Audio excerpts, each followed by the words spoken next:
இன்றைக்கி நம்ம வீட்டில் என்ன லஞ்சுன்னு பாருங்கள். சாம்பார் சாதம், குழஞ்ச சாதம், சாம்பார் சாதம், எல்லா காய்கறிகளும் போட்டு, இருக்கிற காய்கறி மிச்சம் மீதி இருந்த காய்கறியெல்லாம் போட்டு செஞ்சாச்சு. சூப்பராக வந்திருக்கு.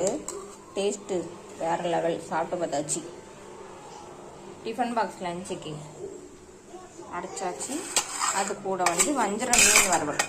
செம்ம காம்பினேஷனாக இருக்கும். வஞ்சரம் மீன் வறுவல் சாம்பார் சாதத்துக்கும் மீன் வறுவலுக்கும் அல்டிமேட்டாக இருக்கும். யாருக்கெல்லாம் இதேமாரி காம்பினேஷன் பிடிக்கணும் சொல்லுங்கள், லைக் பண்ணுங்கள்.